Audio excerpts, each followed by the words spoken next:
बिस्मिल्लाहिर्रहमानिर्रहीम। अस्सलाम वालेकुम दोस्तों बहैसियत कौम हम इंतहा पसंदी के बहुत ही एक पीक पे पहुंच चुके हैं। हमारा जो उमूमी माशरती रवैया है वो मुकम्मल तौर पे इंतहा पसंदी का आइनदार है। हालांकि दीन मुहम्मदी सल्लल्लाहु अलैहि वसल्लम की जो बुनियाद है वो एतदाल पसंदी और मयाना रवी पे है।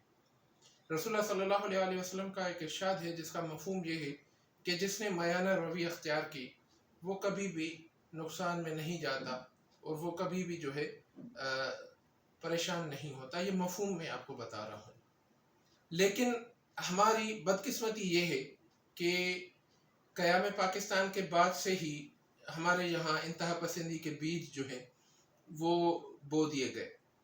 अब जो हम आगे जा रहे हैं बवजूद जितनी भी वजूहात उसकी रही हों, चाहे सियासी हों, चाहे कुछ भी रहा हो, किसी वजह से वो एक अलग बहस है कि किसने इंतहा पसंदी को बढ़ावा दिया, किसने जो है इंतहा पसंदी के बेज बोए। लेकिन बहरहाल ये हमारे साथ हुआ है। अब हालत ये है कि हम एक दूसरे की बात सुनने को तैयार नहीं। हम चाहे हमारा इख्तिलाफ सियासी हो, हमारा इख्तिलाफ मजहबी हो, हमारा इख्तिलाफ कोई माशरती हो, यहाँ तक कि फैमिलीज में भी एक ख़ानदान में एक घर में रहते हुए हम एक दूसरे की बात सुनना तक गवारा नहीं करते। हम में से हर एक शख्स जो शऊर रखता है या जो शऊर की सीढ़ियों पे कदम रख रहा होता है उसके अंदर शायद जेनेटिकली ये एक चीज़ बिल्ट इन हो गई है या होती आ रही है कि हम में से हर एक शख्स ये समझता है कि मैं सही हूँ और मुझे सुना जाना और मुझे समझा जाना मेरा हक है। मेरी बात को मानना, मुझे फॉलो करना ये मेरा हक है और दूसरों का फर्ज है। हालांकि एक माशरती उसूल है कि आपके जो हुकूक हैं वो दूसरों के फ़राइज़ में शामिल है, लेकिन दूसरों के हुकूक आपके यानी मेरे फ़राइज़ में भी शामिल है। यानी अगर मैं चाहता हूँ मुझे सुना जाए, मुझे समझा जाए, मुझे किसी वजह से फॉलो किया जाए, तो जो मेरे सामने शख्स है जो एक अलग एंटिटी रखता है, एक वजूद रखता है, तो उसका भी हक है, मेरा भी फ़र्ज़ है कि मैं उसको सुनूं, मैं उसको समझने की कोशिश करूं। लेकिन बहरहाल बदकिस्मती ये है कि हम शरीयत मुहम्मदी सल्लल्लाहु अलैहि वसल्लम के फॉलोवर होने का दावा करने के बावजूद हम इंतहा पसंदी के पीक पे चलते जा रहे हैं। हालांकि रसूलुल्लाह सल्लल्लाहु अलैहि वसल्लम की पूरी जो हयात तैयबा थी वो एतदाल पसंदी और मयाना रवी का आला नमूना थी। रसूलुल्लाह सल्लल्लाहु अलैहि वसल्लम को कुरान में कितनी दफ़ा कहा गया है कि हमने पैगंबर सल्लल्लाहु अलैहि वसल्लम को रहमतुल आलमीन करके भेजा है। वो हुस्न इखलाक का आला नमूना बनाकर भेजे गए थे।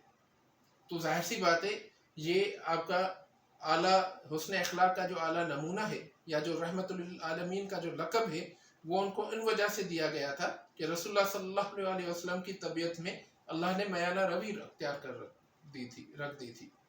कुरान शरीफ में एक जगह इरशाद है कि तुमको मफहूम बता रहा हूँ कि मोमिनो तुमको उम्मत वस्त पैदा किया गया है, यानी बीच वाले रास्ता जो लेने वाला है, जो बीच का रास्ता होता है एतदाल पसंदी का, वो उम्मत आपको बना के भेजा गया है। लेकिन हमारे यहाँ बवजूद स्पेशली पाकिस्तानी बरे सगीर, फिर उसमें जो है खुसूसन पाकिस्तानी जो माशरा है उसमें हम दिन ब दिन जो है इंतहा पसंदी की जो है हम में जड़ें मजबूत होती जा रही हैं। चाहे वो उसमें अब सियासतदान भी जिम्मेदार हैं, उसमें हमारे मजहबी रहनुमा, मजहबी जितने भी जो ठेकेदार कह लें वो भी जिम्मेदार हैं, हमारे उलमा भी जिम्मेदार हैं, हर एक पढ़ा लिखा बाशऊर शहरी इसका जिम्मेदार है। कोई किसी की बात सुनने के लिए तैयार नहीं।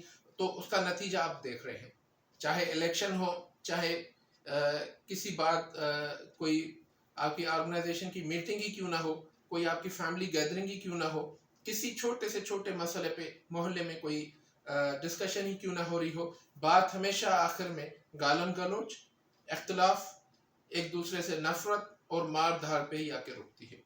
अभी जो इलेक्शन पहला मरहला सिंध में हुआ उसमें आपने देख लिया।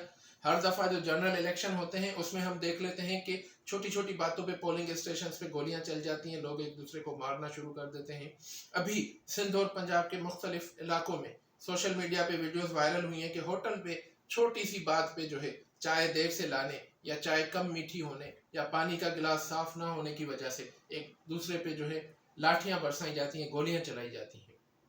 ابھی 2 دن پہلے ایک ویڈیو ہم دیکھ رہے تھے، کوئی کراچی سے کوچ جا رہی تھی نواب شاہ یا کسی ایریا میں، جیکب آباد وغیرہ میں، وہاں پہ ایک چھوٹی سی بات پہ مسافروں کا اور کوچ کے عملے کا جھگڑا ہو گیا، تو آپس میں جانوروں کی طرح جو ہے ایک دوسرے کو مارتے پھر رہے تھے بیچ چوراہے پہ گاڑی روک کے۔ یہ ہمارا رویہ ہے، اس کو چینج کرنے کی ضرورت ہے۔ اس کے لیے ہمیں اویئرنیس پھیلانے کی ضرورت ہے، لوگوں کو سمجھانے کی ضرورت ہے، کیونکہ اللہ نے ہمیں اشرف المخلوقات پیدا کیا ہے، تو اشرف المخلوقات کا مطلب ہی یہی ہے کہ دنیا میں جتنی بھی مخلوقات ہیں ان سے ہم اشرف یعنی اوپر ہیں، ان سے ہم زیادہ اچھے ہیں، زیادہ جو ہے معتبر ہیں یا محترم ہیں۔ تو ہمیں اپنے جو ہے رویے سے، ہمیں اپنے طرز عمل سے بھی یہ ثابت کرنا چاہیے کہ ہمیں جو خطاب دیا گیا ہے وہ بالکل صحیح دیا گیا ہے، ہم اپنے خطاب کو غلط نہ ثابت کریں۔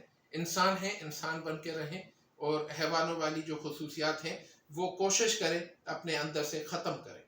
اعتدال پسندی، میانہ روی، برداشت، ایک دوسرے کی بات کو سننے، برداشت کرنے کی ہمت پیدا کریں، تو انشاءاللہ یہ معاشرہ بھی ہمارا جو ہے ایک پرامن معاشرہ انشاءاللہ بن جائے گا۔ اللہ سے دعا ہے کہ ہمیں اس پہ عمل کرنے کی توفیق عطا فرمائے۔